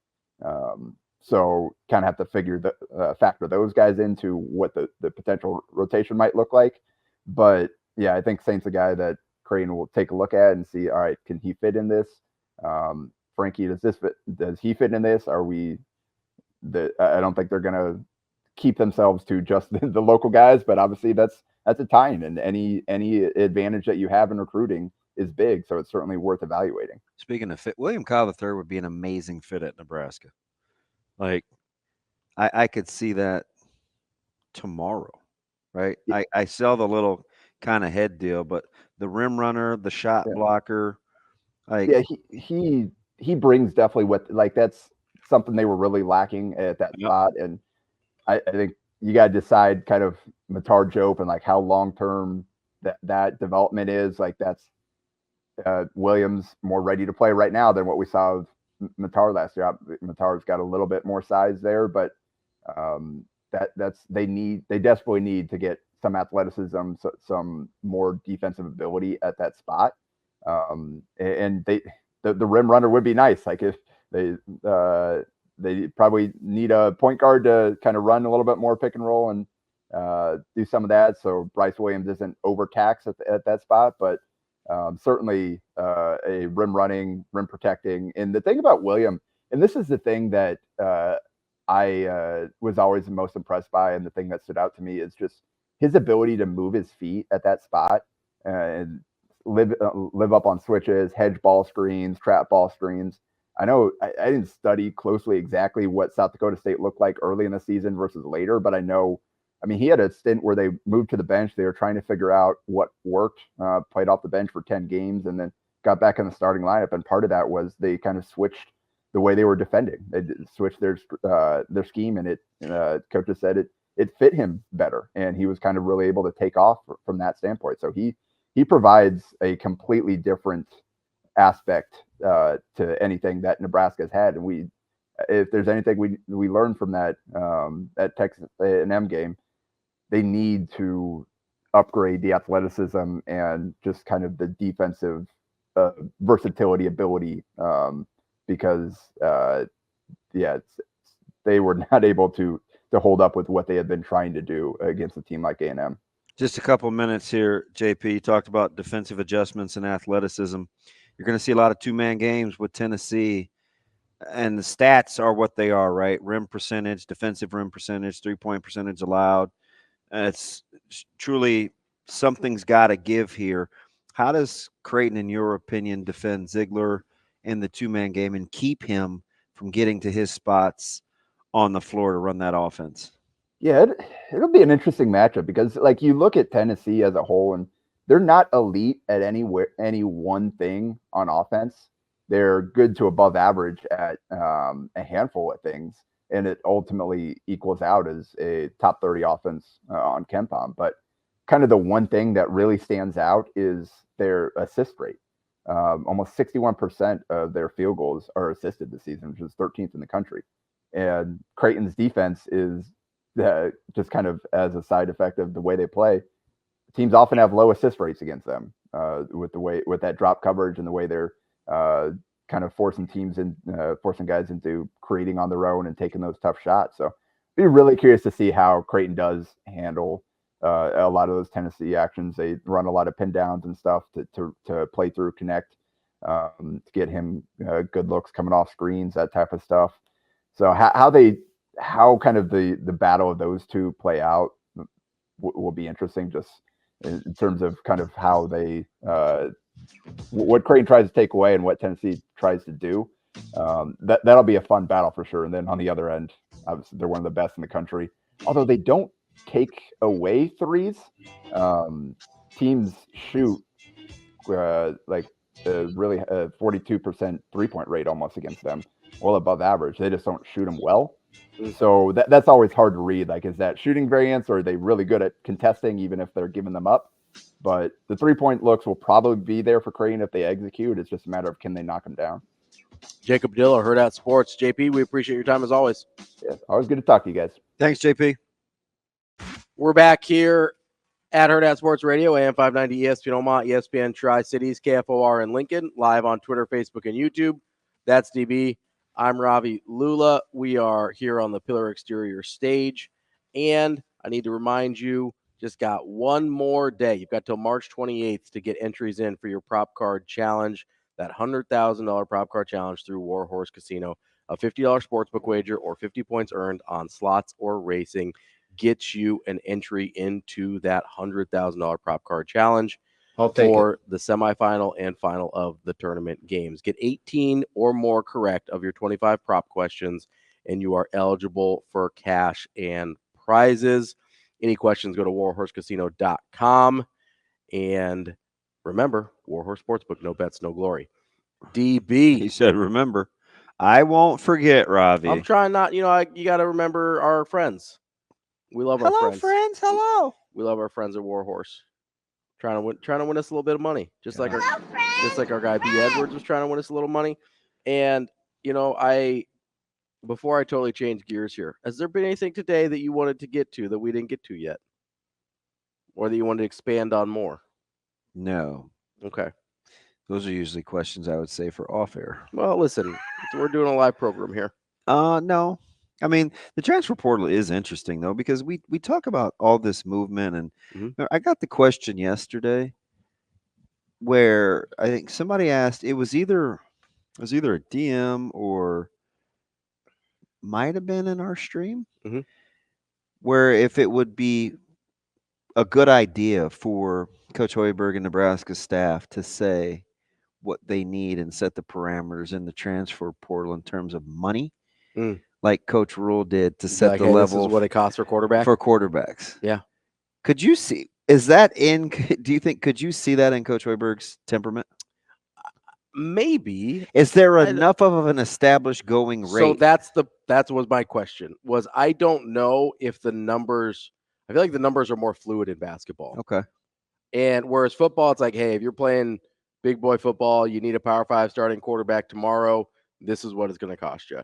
That seems pretty established. I don't know if that's the case in basketball. I think we're a little bit more all over the place on what a going rate is. So that would be my hesitation more than it's not in his personality. I just wonder if he, at a presser, he could say that, hey, listen, we're hey, I need 500,000 for a shooting guard. We're looking for a new, point guard or shooting guard, and this is kind of what it's been costing, and so we're doing cost analysis.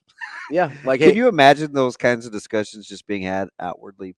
Like, hey, 1890, I need $500,000 for a Well, I do think there's a reason that collectives were mentioned yesterday. Oh yeah, 100%. Right, like that's fairly intentional. Yeah, absolutely. And you have to, even if you don't necessarily see eye to eye on every single thing with whoever's running your collective or whatever. Right? Yeah. You still have to be able to work with them. You still have to be able to. I still don't know why we keep making it about that though. Like, let's just say this, whether it jives with our state philosophy in terms of giving money for this when we're kind of a hardworking, earnest state. That's not what I meant. I think it has a lot more to do with who's running it. I don't even get into that. I don't even think that's a big deal. I just mean it. Which part you don't think is a big deal? Well, I don't. So I don't think it's a big deal on who's running the collective. No, I don't think it should be. I think clarity of what the collective is doing is more the thing. You have to get on the same page between the athletic department and the collective to say, hey, this is what we need. I know you can help us accomplish this. Now, and those should be things that everybody can agree on, right? Because they're pretty simple. Like the collective is trying to help Nebraska athletics win. Yeah. So we say, hey, this is that's a total Verzal thing. Ideally, right? Like that's what it should be about. That's really the only reason a collective should exist.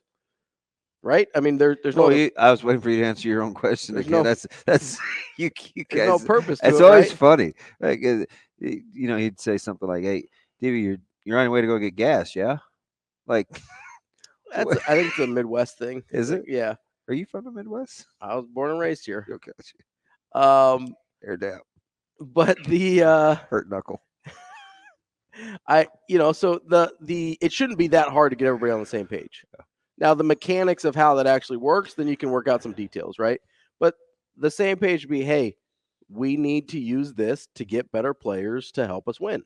That's it. But weren't you kind of a little like refreshed that they actually used the word that we use on this show quite a bit, retention.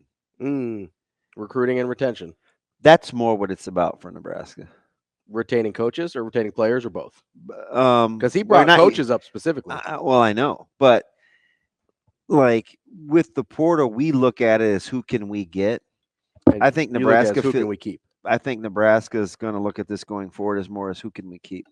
Like we can't, until we win, we can't be viewed as this stepping stone place where, schools that have a chance to win can come in and say to a Tommy Hill, hey, you know what? Really like to have you. How do we balance that with this idea that we've put out there, and by we, I mean you and I have put out there about Nebraska being able to use relationships and making it a place you want to be to combat the transactional nature of some of college football? I think NIL is not necessarily an emergency break glass, but it is a safety blanket. The goal or the I think the main focus point is to have this be a place that you're treated so well. And NIL is part of that. I mean, look at Creighton as kind of a model. Like it was really, really hard for Sharif to leave. Yeah. Like he really had to pit gosh, I'm comfortable. This is pretty good. This is a cool setup. I like the way that I'm treated versus I just want more minutes, right? Which he wasn't going to get here. I think that's what Nebraska football is after. So is it, in your mind, is it one of those obstacles that Dannon is talking about putting out of the way? Because listen, if you love it here, absolutely love it. Look how many guys that aren't from here like do business here. Yeah. But I mean, let's say you love it here. It's your favorite place. You love how you're treated. You love Coach Rule. And let's say they win next year. But you're only getting $100,000. Yeah. And somebody else is saying, hey, we got 5 for you over So here. what you do is you So take the you take the $400,000 difference and you're like, do I want more money to deal with the unknown or with what I'm doing? Whereas am I good where I can still get to my goals? Whereas Nebraska can, let's say, get you to 400,000, and so it's only 100,000 difference. Numbers are way too big, by the way, but go ahead. I'm just throwing numbers out there, right? I'm just picking numbers. It doesn't matter. Like I'm not very good with numbers. This is a monopoly money situation here. Like in this discussion, my sister was always better at me than that, right? Like I still think she cheated. Well, that's how things get done. Yeah, here's 5 for you. Here's 1, 2, 3, 4, 5 for me. But you know what I mean? So like if the gap is, hey, I'm 80% of the way to what somebody else is offering versus I'm 20% of the way to what somebody else is offering. It's like then adults, you just eliminated an obstacle. How much is peace of mind worth? It should be a lot. Okay, so not as much as people. That has a value. Yeah. Right. Like it's hard to put a monetary value on it, but it has a value. Yeah. Right. I just dealt with this in November and December and January. How much is a peace of mind worth? Yeah. Versus compensation. For sure. And I think that's where that to me is where NIL is an obstacle to eliminate in terms of not getting rid of NIL, but getting rid of the discussion of, oh, well, I can make so much more at this other place. Yeah, I kind of look at it. I hope this is what I hope. Right. This could be a total pipe dream. If you could have an acquisition and retention silo and keep them separate, that'd be cool. Right? Like this is over here for acquisition. This is for retention. This is over here for retention. We're not going to do this acquisition thing. That's the emergency break glass. Yeah. It's not out of the other pot. Maybe that's too myopic, but I would love to see that. Like this is everyday life. Because we'll learn to get an appreciation for life just being good, people valuing you, and you having the opportunity to succeed versus going to chase this. Typically, we don't learn that to adults until we're adults, and some of us still don't. Some of us never do. But at some point, you'd like to instill that in young people, too, because it's part of combating greed. And grass isn't always greener. Part of the education process, right, to be a whole person. 100%.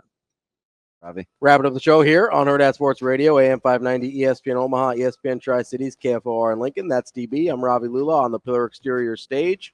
It's also pretty savvy to get involved with the Team Jack Foundation. 100%. I love TeamJackFoundation.org. All you need to do is go to TeamJackFoundation.org to give directly to the cause, to find out what events are coming up, and see what other opportunities are available. It's a simple goal, but like DB and I always say, simple doesn't mean easy. Certainly not easy to find better treatments for kids fighting brain cancer and one day a cure, but it is a very simple goal. That's how you can trust that your money's going in the right direction. Over $12 million and counting to date, and it's going to places like Dana-Farber Cancer Institute, Memorial Sloan Kettering, Columbia University, and of course, University of Nebraska Medical Center as well. TeamJackFoundation.org is where you can find out more about the projects they work with and to get involved. That's TeamJackFoundation.org. Wanted to.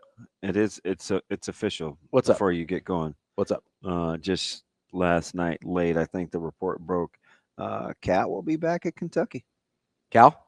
Yeah. That's so I'm glad you brought Cal up because Mitch Burkhardt. We've had some more movement on the coaching front, which is where I wanted to go here. Danny Sprinkle to Washington out of Utah State. It's a great hire. We thought he'd be on the move. Yeah, Mark Byington from JMU to Vandy. It's a good hire for Vandy. I don't know if it's a good move for Byington. What is Jerry Stackhouse going to do with all those suits? I don't know. Big Stackhouse guy. Maybe it's his TV job. He can wear them. Yeah, he's like, DB, get over your Carolina infatuation. Is that what you want to say? No, Shane's over here. Shane's over here laughing. I think Vandy's a really hard job. It is. If I was Byington, I maybe would have waited for something else. Mm. That's just me.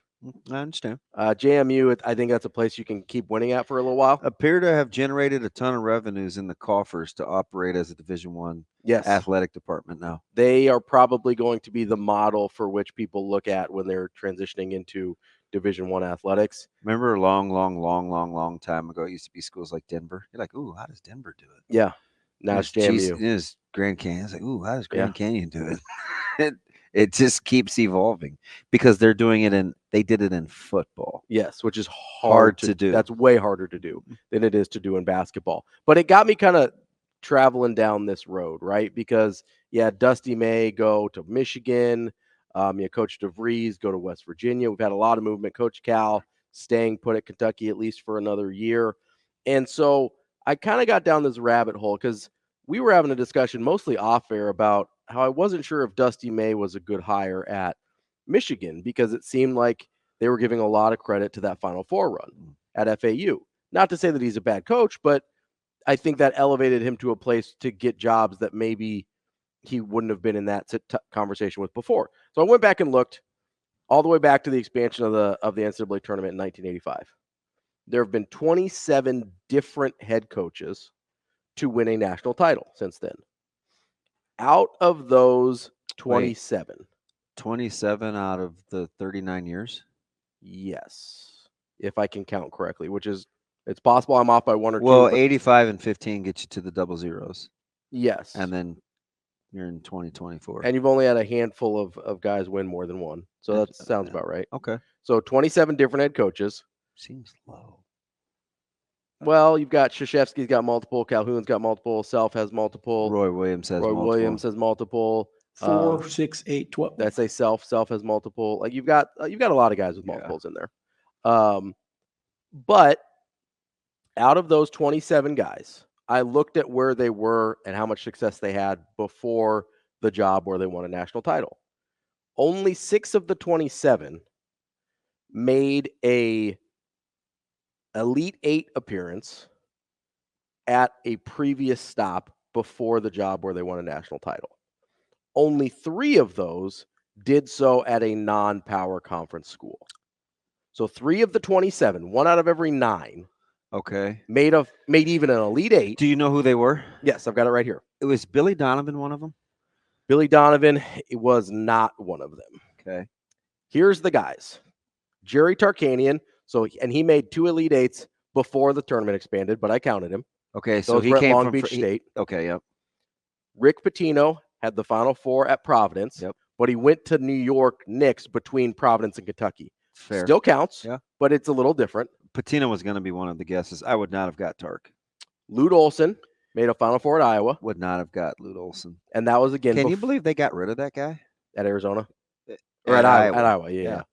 I mean, but it is the same school. They got rid of Alford and Tom. I mean, different reasons. Yes. It's a lot of good coaches to let walk. Yes. And his, again, was before the expansion, but it counts. Roy Williams made 4 Final Fours and an Elite 8 at Kansas before going to UNC. He was the easiest 100%. one. Bill Self made an Elite 8 at Tulsa and at Illinois. Forgot about Tulsa.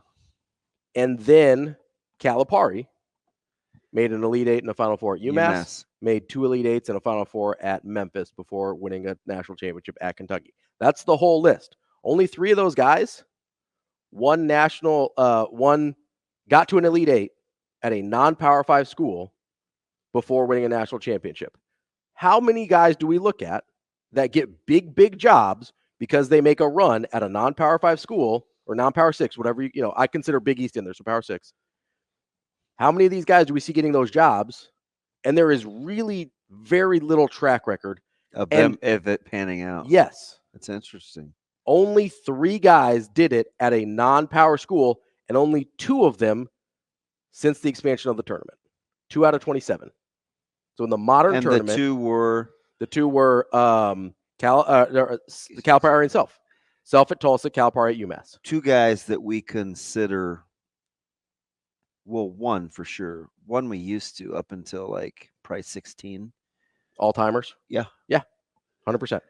So to hit it, so we're basically talking about hitting an all-timer. You have to be a super outlier. Right? Yes. If you're going to hire a Dusty May or a or Anfield didn't make an Elite Eight. But if you're going to hire one of those dudes, if you're going to hire a Shaka Smart, wait, FGCU lost in the Elite Eight, right? they lost in the Sweet 16. They made a Sweet 16. They didn't make an Elite Eight. So you're talking about you gotta be hoping you get an all timer if that's gonna work out for you the way you want it to. Numbers say I pray you're probably not going to. That is fascinating. I went down a rabbit hole yesterday. I mean, that is absolutely fascinating. 2 out of 27 since the tournament expanded.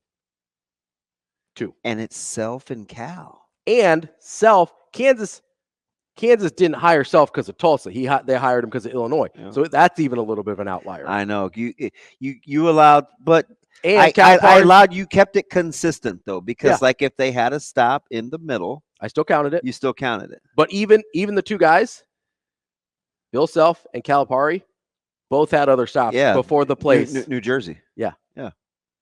So so I will say Calipari did go from Memphis to Kentucky directly. So that's the closest one. Yeah, but I meant New Jersey from UMass. Yeah. Right. But I mean, from the place that he was to the place he won a national title. Those awkward Marcus Camby press conferences. But that guy had Lou Rowe, Edgar Padilla, and Marcus Camby all on campus at UMass. Yeah. But that's like you've really got one guy that went from non-Power 5 job where he made a run to Power 5 job and won a national title at his very next stop. You've got one guy. So the consternation for you is I think they overvalue the tournament run. You've been on that too. Now, part of it's probably because I'm a Creighton fan. We didn't have a lot of tournament success for a while. Yeah, and didn't make me think. I thought the real catalyst was kind of the for this the DeVries thing. Yeah, for this year, it's because the Dusty May versus Coach DeVries. Yeah, right. Like if I'm Michigan, I'm not 100% sure. I think Dusty May is a better basketball coach than Darren DeVries. I just don't. Well, but I think I agree with you, though, right? Because we were leaving last week, and I was like, "You think you take DeVries?" Statistically, I take DeVries, right? There's only 6 guys. I mean, he's in top 5 winning percentage of and those all are the guys, coaches since. Those are the guys that typically succeed. Guys that had a long run of a track record of success. Thank you, Rob, Rainman Anderson. Somewhere, right? Guys that had long track record of success didn't necessarily break through in the tournament. And then at their next job where they've got more resources, more access to better players, things like that, then they break through. That's the track record. You're better off hiring a Darren DeVries than you are a Dusty May. That's the history. So there's a couple of guys, though, in there that I actually like that I'll be a curious case study. Because I like Sprinkle. But he hasn't made an Elite Eight. I know. So that's a great example of what you would want to hire. Yeah. Same thing with Mark Byington, right? If you like him. Yeah. But that's a more similar. And I'm just not sure, like how long are we going before we're saying, oh, okay, this is pretty good? That's fair. I'm going to look at how long he's been. Well, I guess the show's over. That's all right. We've, but I want you to noodle on that for a minute. I am, because now he had a pretty good long run at Georgia Southern. Now I'm hooked. Before going to James Madison. I mean, we're talking 10 years of success. Okay. That sounds before about right. Going to Vanderbilt and no Elite Eights in the bunch there. I think we overvalue the tournament run when hiring coaches. Does Shaheen Holloway get a job? I know it was no Elite Eight. I look at the Indiana State job, and I'm like, came from the D2 level without any of those miraculous runs, and he's proven to be pretty good, too. More Hurrdat Sports tomorrow.